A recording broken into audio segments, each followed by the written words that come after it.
नमस्कार। इजराइल और हमास के बीच की लड़ाई के बारे में हमने विस्तार से चर्चा की। उसके बाद ईरान ने इजराइल पर हजारों की संख्या में रॉकेट दाग दिए। लेकिन अब इजराइल से लेबनान ने युद्ध का तीसरा फ्रंट खोल दिया है। लेबनान और इजराइल युद्ध आखिर क्यों शुरू हो गया? इसमें जीत किसकी हो रही है? इजराइल के पैर आखिर क्यों उखड़ने लगे हैं? हिजबुल्लाह ने इससे पहले 2006 की लड़ाई में इजराइल को कैसे पानी पिलाया था? हिजबुल्लाह कैसे हमास से बड़ा संगठन बन गया? इजराइल और हिजबुल्लाह के बीच आखिर जंग क्यों छिड़ गई? आज इन सब पर डिटेल में बात करेंगे। तो चलिए वीडियो शुरू करते हैं। दोस्तों, इजराइल और हिजबुल्लाह के बीच दुश्मनी काफी पुरानी है। हिजबुल्लाह को खड़ा करने वाला जो देश है वो ईरान है। ईरान शिया बाहुल्य देश है। हिजबुल्लाह भी शिया मुस्लिम संगठन है। ईरान और इजराइल की बनती नहीं है। इसी साल सीरिया में इजरायली हवाई हमले में ईरानी राजदूत की मौत हुई थी। इसके बाद ईरान ने करीब 300 ड्रोन और क्रूज मिसाइलों से इजराइल पर हमला किया था। वैश्विक दबाव की वजह से ईरान को अपने कदम पीछे खींचने पड़े। दोस्तों, जैसे इजराइल अमेरिका का पिट्ठू है, अमेरिकी गोदाम से निकालकर हथियारों का इस्तेमाल करता है, बिल्कुल वैसे ही ईरान ने अपनी सेना के पैरेलल अघोषित सेना तैयार कर दी है, जिसका नाम हिजबुल्लाह है। 2006 में जब हिजबुल्लाह और इजराइल के बीच युद्ध हुआ और इजराइल के पैर उखड़ने लगे थे, तो संयुक्त राष्ट्र ने मध्यस्थता की थी। समझौते के मुताबिक हिजबुल्लाह को सीमा से 29 किलोमीटर पीछे हटना था, मगर उससे इसने मना कर दिया। इजराइल अब हिजबुल्लाह की सीमा से 8 से 10 किलोमीटर पीछे हटने की मांग कर रहा है, क्योंकि हिजबुल्लाह की एंटी टैंक गाइडेड जो मिसाइलें हैं उनकी रेंज 10 किलोमीटर तक है। 7 अक्टूबर को हमास के हमले के बाद से ही हिजबुल्लाह लगातार उत्तरी इजराइल को अपना निशाना बना रहा है। हिजबुल्लाह का कहना है कि उसने हमास के समर्थन में इजराइल के खिलाफ हमले शुरू किए। हमास के बाद हिजबुल्लाह को इजराइल सबसे बड़ा दुश्मन मानता है। उसके मौजूदा हमले इजराइल को नागवार गुजरे।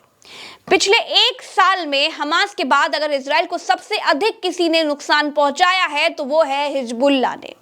दोनों के संघर्ष में अब तक 600 लोगों की जान जा चुकी है। हालांकि इनमें से ज्यादातर हिजबुल्लाह के लड़ाके हैं।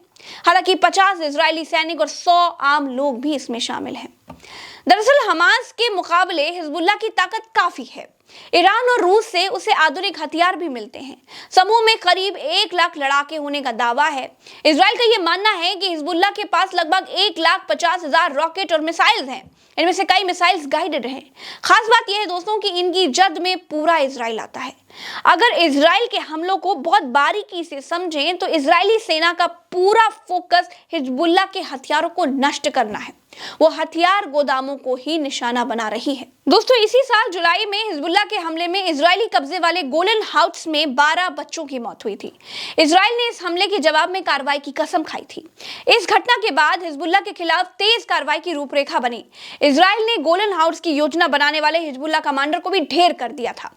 हिजबुल्लाह ईरान के नेतृत्व वाले गठबंधन का हिस्सा है। यमन में हूती विद्रोहियों का ईरान खुला समर्थन करता है।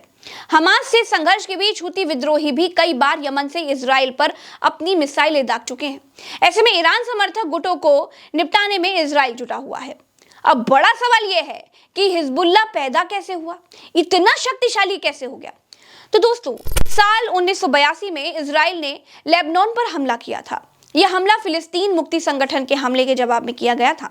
इजराइल ने बेरूत समेत दक्षिणी लेबनान पर कब्जा कर लिया था, मगर इस बीच सबरा और शतीला नरसंहार में करीब 3000 फिलिस्तीनी शरणार्थियों और लेबनानी नागरिकों की जान चली गई थी। दक्षिणी लेबनान और बेका घाटी पर हिजबुल्लाह का प्रभुत्व है। मौजूदा समय में वो दुनिया के सबसे शक्तिशाली संगठनों में से एक है। कुछ देश इसे आतंकवादी संगठन कहते हैं, कुछ देश इसे विद्रोही लड़ाकों के नाम से जानते हैं। दोस्तों, 1983 में हिजबुल्लाह ने बेरूत में अमेरिका और फ्रांस सेना के 300 जवानों की बम से जान ले ली थी। हिजबुल्लाह की ताकत का अंदाजा आप इसी से लगा सकते हैं कि साल 2000 में इजरायली सेना को अपने कदम दक्षिणी लेबनान से पीछे खींचने पड़े थे। लेबनान में हिजबुल्लाह सैन्य ताकत के साथ साथ एक बड़ी राजनीतिक ताकत भी है। 1992 में लेबनान में गृह युद्ध चला। इसके बाद पहली बार 8 सीटों पर हिजबुल्लाह को संसदीय चुनाव में जीत मिली थी। हिजबुल्लाह और इजराइल के बीच आखिरी जंग साल 2006 में हुई थी। इसमें 1100 लेबनान नागरिकों की जान चली गई थी। वहीं 110 इजरायली सैनिक भी मारे गए थे। अब इजराइल का कहना है कि वो पूरे दक्षिणी लेबनान को युद्ध क्षेत्र में बदल देगा, क्योंकि हिजबुल्लाह ने यहां हथियारों का जखीरा जुटा रखा है। इजराइल की आक्रामकता से अब दुनिया को बहुत डर सताने लगा है कि मौजूदा संघर्ष 2006 के युद्ध से भी अधिक भयानक हो सकता है। अच्छा, इन सब से सऊदी अरेबिया क्यों दूर है? क्यों खुलकर मुस्लिम देशों के साथ वो खड़ा नहीं हो रहा है?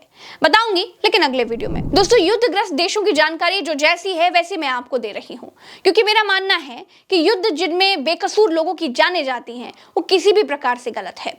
युद्ध करने वाले किसी भी पक्ष को न्यायोचित नहीं कहा जा सकता है। मुझे दीजिए इजाजत। नमस्कार। जय हिंद।